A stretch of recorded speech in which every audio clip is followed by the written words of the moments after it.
communiqué de presse Cœur de ville de Kaolack. Nous avons remarqué depuis un certain temps des responsables politiques et des responsables de certaines institutions publiques s'attaquer au cœur de ville de Kaolack. Dernièrement, le président Abdoulaye Sow de la Chambre de commerce de Dakar s'est permis ouvertement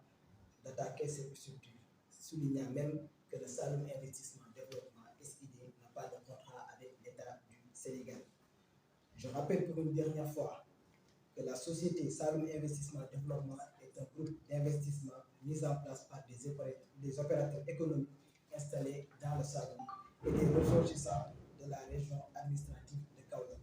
Leur vision est un développement local durable soutenu par des initiatives locales et accompagné par des pouvoirs publics.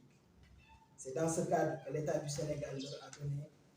en contrat de construction, exploitation, transfert la gérance du complexe du cœur de ville de Kaolack, dont le chantier est resté à l'arrêt pendant 5 ans, faisant le désespoir des populations kaolackoises et des opérateurs économiques de la ville. Ce contrat est signé par 2 ministères, à savoir le ministère de l'Urbanisme, de l'Habitat et de l'Assainissement et le ministère de l'Économie, des Finances et validé par la DCMP, la Direction centrale des marchés publics, en 2011 pour une durée de 25 ans, reconductible 5 ans. Si aujourd'hui des personnes encadrées qui veulent certainement protéger leur manque de bilan à la Chambre de commerce de Dakar s'attaquent au cœur de ville, je leur conseille de commencer par se rapprocher des dites autorités et d'avoir les bonnes informations avant d'initier des manœuvres diffamatoires contre cette structure. De plus, un président de chambre consulaire qui dirige une institution publique qui se permet de dire que depuis plus de 10 ans, le cœur de ville de Kaolack est géré en dehors des lois et des règles régissant les sociétés publiques relèverait d'un manque de respect notoire par rapport à l'État du Sénégal, dirigé aujourd'hui par le président Macky Sall et son gouvernement. En effet, tout au long du contrat, la structure a fait l'objet d'un contrôle régulier par les 2 ministères suscités dans sa gestion et son fonctionnement. Mais nous comprenons très bien du reste ces allégations car les élections des chambres de commerce sont en vue.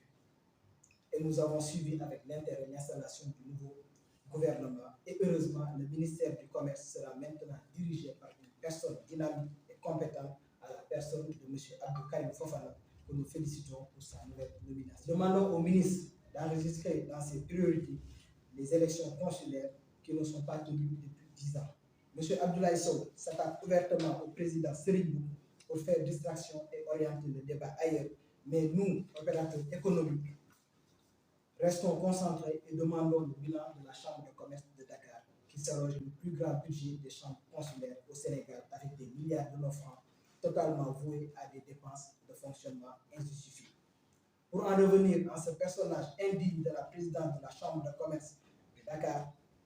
moi-même et le personnel qui représente le cœur de ville, nous l'attendons de pied ferme et qu'il sache qu'il n'a pas affaire avec le président Serigne. De plus, nous allons le traduire devant les tribunaux pour qu'il apporte les preuves de ces fausses allégations, car il faut savoir que dans cette structure, il y a des pères de famille, des jeunes et des femmes battantes qui travaillent à la sueur de leur front pour gagner leur vie. Plus de 5000 personnes travaillent dans cette structure commerciale tous les jours, donc nous ne permettrons plus quiconque, quelle que soit sa coloration politique ou ses fonctions, d'essayer de ternir l'image de notre entreprise. M. Abdoulaye Sow, qui est président de la Chambre de commerce de Dakar, n'a qu'à commencer par balayer devant sa propre porte en faisant un bilan à Dakar. Car ici, à Kaolack, quand l'État du Sénégal a eu besoin du secteur privé, le président Serigne constitue une seule et unique personne interlocutrice, notamment dans le cadre du partenariat public-privé, au moins pour soutenir la dynamique et son acte patriotique au Sénégal que nous saluons. Ce complexe unique au Sénégal regroupe un pavillon des commerçants, une cité des artisans, une sphère administrative, une esplanade, une mosquée, un parc d'exposition, j'en passe. Tous regroupés dans un même site avec un rapport qualité-prix imbattable. À Dakar, pour avoir cette offre, il faut voyager entre 4 ou 5 structures et nous connaissons les coûts. Donc, nous conseillons déjà de commencer de faire de même dans votre région, en copiant encore une fois sur Kaolack, avant de se lancer dans cette entreprise vaine de déstabilisation. Nous vous rappelons qu'en 2019, quand vous avez voulu avoir le soutien du président Serigne pour votre élection à la Chambre de commerce de Dakar, vous avez visité le cœur de ville en le magnifiant publiquement partout au Sénégal, faisant même son plaidoyer et des promesses non tenues. Et je pense que c'est de la même manière que vous gérez la Chambre de commerce de Dakar. Aujourd'hui, votre axe serait d'aller convaincre les opérateurs économiques de Dakar, leur présenter votre bilan s'il existe afin d'espérer le renouvellement. En attendant, d'ici 2036, le cœur de ville de Kaolack est entre nous. Je vous remercie. dañu seetlu ni at yi ci gannaaw ak weer yi ci gannaaw ay politiciens ak ay kilifa yi nga xamante ni dañuy diriger ay institutions yu état bi dañu faral di attaquer cœur de ville di wax ni nag fan yi ci gannaaw seetlu ngeen ni président Abdoulaye Sow du chambre de commerce bu Dakar moo génn di laaj ñu cœur de ville de Kaolack dem ba naan sax cœur de ville amul contrat ak état du Sénégal mais sëriñ boobu ci boppam daf ko lijjanti ak nguur gi fi nekkoon muy nguuru Abdoulaye Wade. dañuy fàttali rek parce que jotaay ji yàgg nañ ko wax yàgg nañ ko am ni cœur de ville dafa doon benn entreprise bu koy gérer muy Saloum investissement développement bi nga xamante ni sëriñ boobu mooy actionnaire majoritaire am contrat ak état du Sénégal ci ñaar fukki at ak juróom depuis 2011 te loolu biñ koy xaatim ñaari ministère bi nga xam ne mooy ministère de l'urbanisme ak ministère de finance ak économie ñoom ñoo ko xaatimoon direction centrale des marchés publics moom moo validé woon commerce bu ci Dakar président bi nekk fa am bilan bu mu waroon fësal pour ñu war ko voté laat parce que xam nañ ni élection chambre consulaire léegi mu jot muy ñëw di attaqué cœur de ville bi nga xam ne mu ngi nekk ci 200 kilomètres de Dakar c'est parce que kooku dafa bëgg nit ñi dégg ko di fàttali nag bi état bi soxlaa nguur gi soxlaa ku ko jàppale ci cœur de ville bi nga xamante ni biñu tàmbalee liggéey toog na juróomi at yoo xamante ni dafa taxaw opérateur économique Kaolack jaaxle waa Kaolack jaaxle sëriñ Mboup moo nekkoon kenn ki nga xamante ni moom moo ñëw dugal ci loxo pour jàppale état bi loolu ñu ko ci gërëm bu baax a baax di wax ni nag fii ba 2036 incha allah cœur de ville bu Kaolack Saloum investissement développement nekk ci groupe CCBM sëriñ Mboup nekk actionnaire majoritaire moom moo koy doxal su fekkente ni tey nag ay politiciens yi nga xamante ni dañu masqué wu wala ay opérateurs économiques yi nga xam ne dañu bëgg défendre seen bilan te amuñu ko bëgg ñëw attaquer cœur de ville ñun ñi nga xam ne ñu ñooy personnel cœur de ville bi man directeur général bi représenté personnel bi dinañ taxaw temm jàkkaarloo ak ñoom te dinañ yóbbu ci yoon ba nga xamante ni sos yi ngay xam ne ñu ngi koy sos jëmale ko ci cœur de ville jëmale ko ci suñu président Serigne Mboup ñun duñ ko nangu te dinañ ci andi leeral di wax ni nag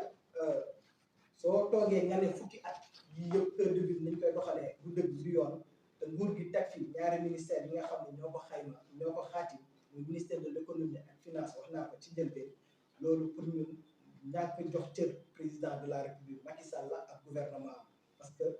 ci contrat bi yëpp maanaam fukki at yi yëpp ñu ñëw di def seen contrôle di def seen liggéey nan la ñuy gérer cœur de ville ba Kaolack mais nag ñun dinañ ko xaw a comprendre parce que ay politiciens yu masqué wu nekk ci chambre de commerce soo amul bilan di nga jéem a dem tudd loo xamante ni nit ñi au moins dinañ la dégg mais nag yàlla def na ba gis nañu président Macky Sall installé na gouvernement bu bees bi te ministère du commerce bi nga xamante ni moom moo war a gérer installation wala renouvellement chambre de commerce yu Dakar ak du Sénégal yëpp ministre bi koy gérer mu doon koo xamante ni xamee nañ ko ci xarañ muy le ministre Abdou Karim Fofana ñu ngi koy féliciter vraiment ci nomination bi di ko wax ni nag ci priorité wu la ci enregistré li nga xamante ni mooy élection chambre de commerce surtout bu Dakar nga xamante ni depuis fukki at a ngi nii élection amul Abdoulaye Sow nag toog na ci télé ŋàññ kii di président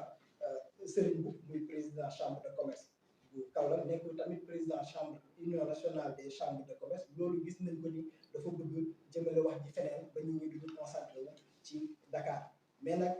ñu war ko xamal ni chambre de commerce bu Dakar nga xamante ni moo ëpp budget ci Sénégal te budget bi gis nañ lu ëpp ay milliards dañ ko yóbbu ci fonctionnement maanaam ay payu salaire ak ay voyage loo xamante ni amul fenn fuñ koy justifier loolu du doon bilan boo xam ne war na ko mën a défendre moo tax mu ëlbatiku ci sëriñ ne da koy ŋàññ pour am lu mu mën a défendre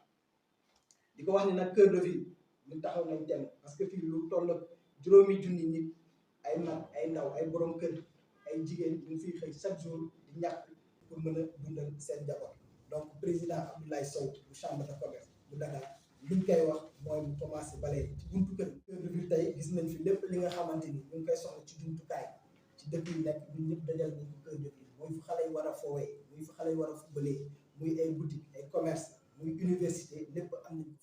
loolu soo ko bëggoon am Dakar xam nañu di nga dem ci ñett wala juróomi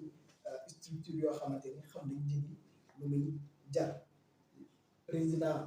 Abdoulaye Sow ñu ngi koy xelal ni mu xoolaat encore une fois copier ci Kaolack copier tamit ci président Serigne structure nan la ñuy doxalee chambre de commerce ndax 2019 kat ñu ngi koy fàttali bu ñu bëggee jël chambre de commerce bu Dakar xam nañ ni Serigne moo ko jàppale woon te moom ci boppam ñëw na fii ci cœur de ville nekk avocat cœur de ville taxaw ci télé bu nekk di wax ay baaxu cœur de ville wax avantage yu nekk ci cœur de ville ak Serigne bi ñu ko géré tey kooku su ñëwee fii di naan ñi wax nañ ko wax ñaari wax yooyu ban moo ci dëgg moom bu mu fi ñëwee am na ay yu bëri yu nga xamante ni digaale woon na ko ak cœur de ville mais ba tey nii ñetti at mosu ci def dara di wax ni nawet tey liñ koy xelal mooy moom président chambre de commerce bu Dakar mu dem waxtaan ak opérateur économique yi Dakar yi convaincre leen wax leen moom nan la liggéey Dakar ba ñu war ko falal ndaxte fu mu toll nii fii ba 2036 loxoy cœur de ville mu ngi ci loxo Saloum Investissement